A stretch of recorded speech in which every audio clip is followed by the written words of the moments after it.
Hi, welcome to the Geek Legion of Doom. This is a B-movie review. Today I'm going to be having a look at the Goatman murders, also known in the US as Deadly Detour.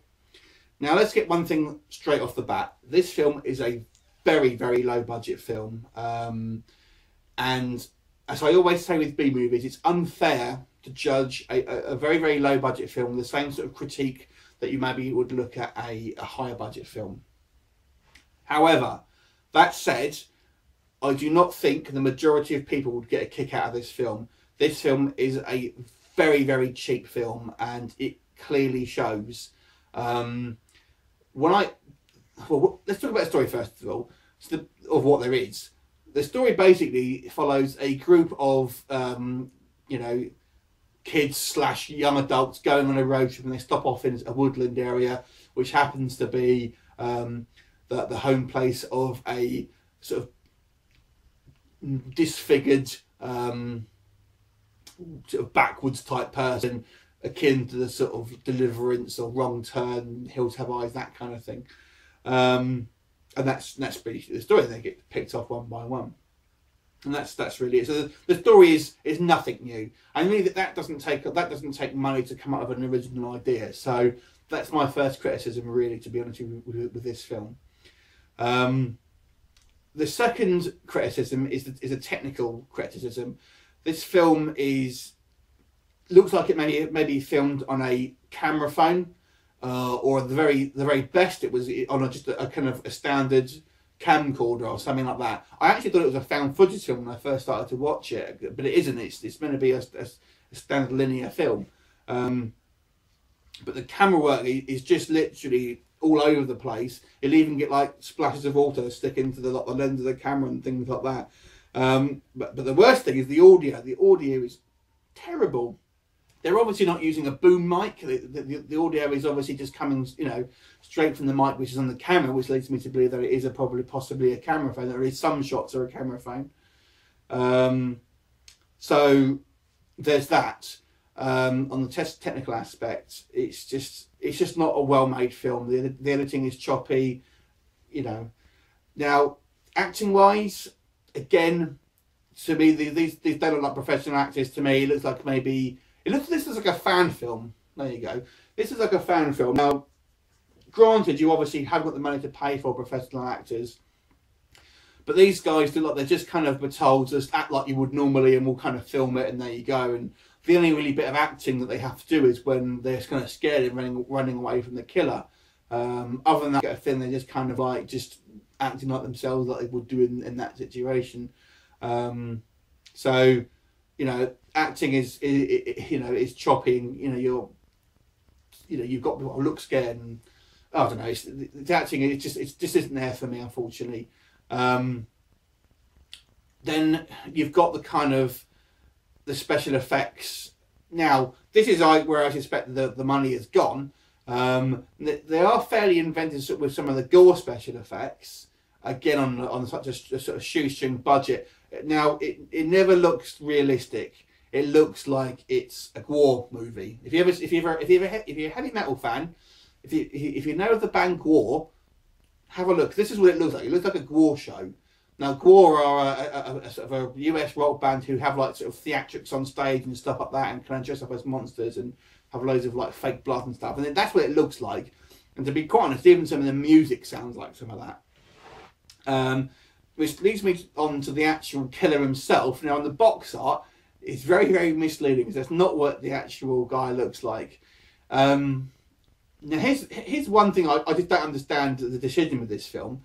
It's what they've done is they've created a prosthetic full face mask, but he's not meant to be wearing a mask. This is meant to be his actual face, and it looks like Sloth from Goonies. But rather than just having like bits of makeup on a guy, they just created a whole prosthetic mask, and you can actually see the mask flapping around at the back, and it looks like a mask. I mean, if you're going to create a full head mask that someone's going to wear, don't try and make it look like his actual face. Make it a mask. So it's called Goatman, so you could have like a goat face or something like that.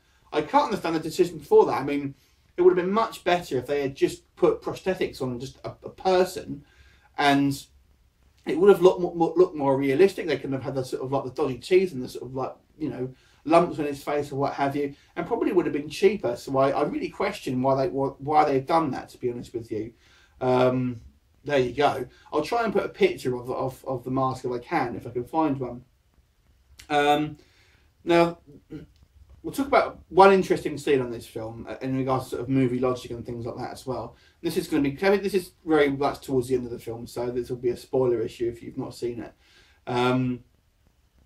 There's one scene where one of the victims kind of runs away from this killer, and she happens to run into sort of a bus load of blind people who are going on some sort of field trip, we assume.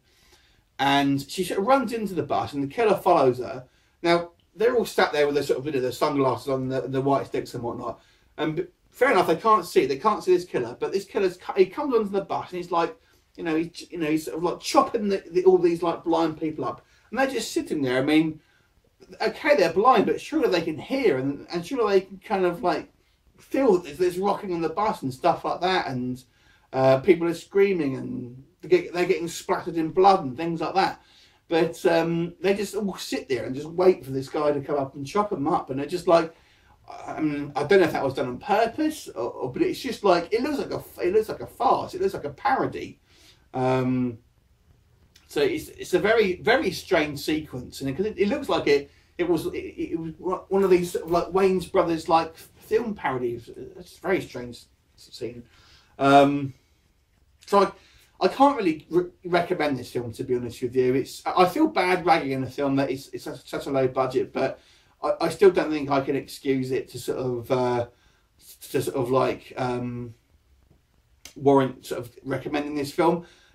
So if you were to pick this film up and thought, I might buy it, I quite fancy a horror film, I guarantee you will be disappointed in this film. You're thinking, what a load of shit have I just watched? The only thing I think people who may get a kick out of it is people who know exactly what kind of film this is, and kind of, just want to have a laugh at a very, very cheap film, and kind of just be, I don't know, put it on a party or something like that, and kind of laugh at the sort of like the super sort of like cheapy effects. There you go. It's the only sort of people I can recommend it. I guess the one, if I had to pick a positive from this film, well, I would say for the limited budget, they've done a fair job with some of the gore. There's a fair amount of it. It doesn't look particularly good, but I'm just saying they've kind of stretched the budget as best they can. And I would say this has possibly got one of the most realistic sex scenes I've seen in it. And it's, when I say that, I don't mean it's a graphic sex scene necessarily, but it just looks like, probably what realistic couples look like when they're shagging in the woods. And it's not all that sexy, let me tell you. But if you've seen it, you'll know what I mean. So I'll give it props for maybe having a realistic sex scene, what couples actually look like when they're at it. But that's pretty much it. So I'm going to have to give this film a 2 out of 10. I'm sorry to say. So if you kind of wanting a sort of reasonably well produced horror film, just don't do it. Get Hills Have Eyes or something along the lines of that. But there you go. Have you seen it? Leave me a comment. Let me know what you think. See you next time.